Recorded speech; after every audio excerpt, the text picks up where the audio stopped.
Bonjour à tous, bienvenue pour un nouvel essai. Aujourd'hui c'est le Maxim 400 qu'on essaye, c'est un nouveau modèle, enfin le retour du Maxim 400 plus exactement.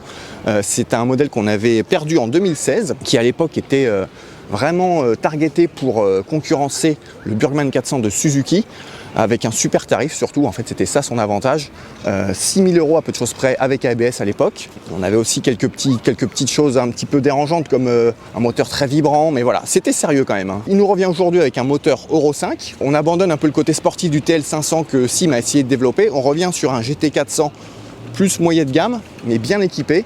Ce Maxim 400 vient un peu combler le trou qu'il y a entre les 300 Crew Sim et Joymax, avec le TL500. Alors bonne nouvelle cette année, le Maxim il a trouvé son identité, hein, c'est plus du tout un Burgman. On retrouve même un design pas assez sympa, assez moderne moi je dirais, mais assez sobre. On a un feu à LED à l'avant, à l'arrière aussi. On a un design assez compact d'une manière générale.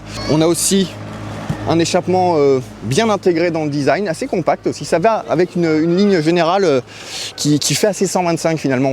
On voit pas un gros 400 cm3. On a aussi une belle sellerie qui présente bien avec les surpiqûres comme ça. Quelques nouvelles options comme le Smart Key, hop là, démarrage sans clé, très pratique avec l'ouverture du coffre à côté. Coffre dans lequel on va retrouver la place pour un intégral et un jet maintenant. Avant on pouvait mettre 2 intégraux. Et puis d'une manière générale, il y a quand même une petite chose qui va me faire tiquer, c'est la présentation du tableau de bord. C'est un petit peu cheap et puis surtout, regardez, ces fonds de compteur, c'est tout droit sorti des années 90. C'est principalement l'un des gros défauts du Maxim sur la présentation. Voilà, on retrouve un Maxim 400 du coup au gabarit assez compact, construit autour d'une nouvelle motorisation Euro 5 de 400 cm3 qui promet, et on va vérifier tout ça sur la route tout de suite.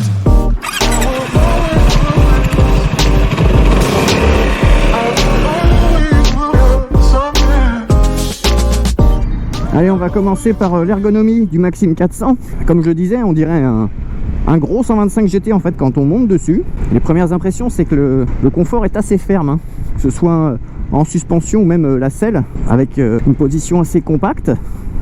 Moi je fais 1m85, je suis bien dessus, hein. On a 2 positions pour les jambes. Je dirais pas une position allongée, c'est une position semi-allongée puis une position assise. On est plutôt pas trop mal, mis à part la fermeté, hein, comme je disais, de la selle, et puis surtout du petit dosseret à l'arrière là qui vient supporter les reins.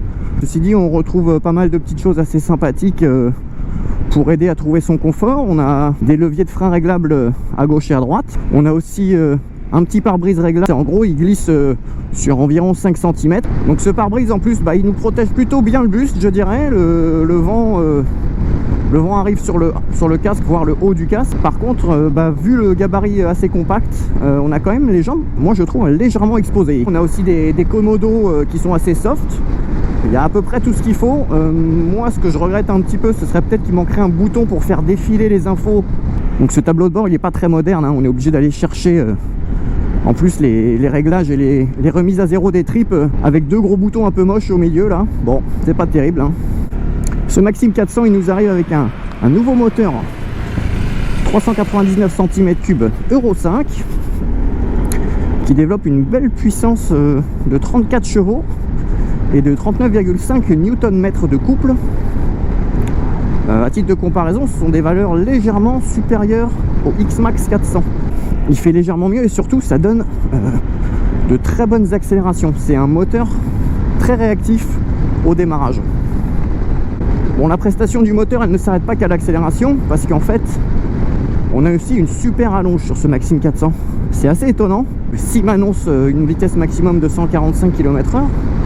Je peux vous dire qu'on les dépasse allègrement, d'une bonne vingtaine de km/h. Évidemment, quand les conditions sont toutes réunies sur route fermée, tout ça, voilà quoi.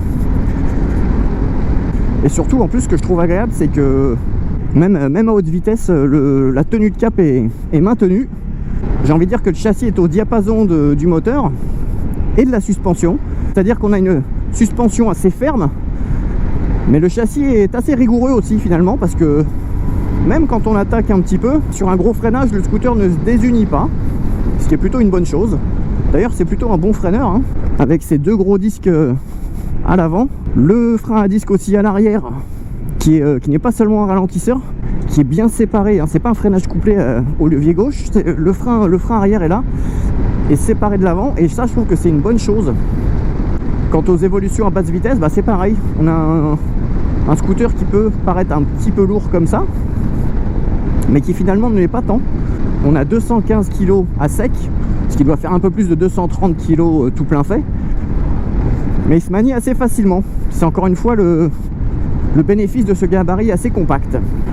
En plus, on est bien aidé par un ABS qui est pas trop intrusif. Alors, il est un peu plus à l'arrière du fait du mordant du frein arrière, mais c'est pas plus gênant que ça. Et puis, on a une dernière béquille électronique qui est arrivée cette année sur le Maxim 400, c'est qu'on a un traction control. Bah, c'est une béquille qui est quand même non négligeable hein, sur un scooter qui commence à développer un peu de puissance. Bon, nous, on a eu de la chance, on a roulé que sur du sec pour le moment, sur des routes à peu près propres, donc j'ai eu un peu du mal à le déclencher. Bon, pour résumer, ce Maxim 400, bah, il offre une prestation très solide, moi je trouve. Il est dynamique, vraiment, il a un moteur qui a la pêche, qui a de la longe, et puis le comportement va avec. Le petit souci, c'est quand même son prix. En fait, avant, le Maxim était vraiment placé à un tarif assez agressif par rapport à la concurrence, et bah, cette année, il est à 6 699 €. C'est un tarif qui se situe dans la partie supérieure, hein, dans la fourchette haute de la gamme des, on va dire, 350-400. En fait, les seuls qui sont plus chers, bah, c'est le C400X de chez BMW et le Burgman 400 de chez Suzuki, qui sont environ à 7 500 €.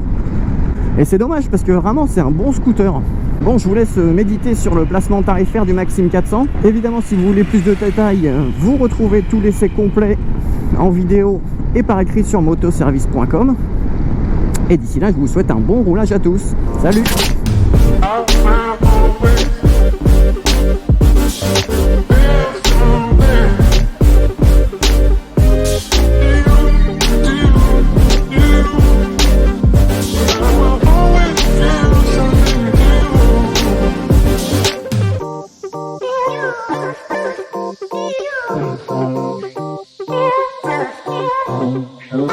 Always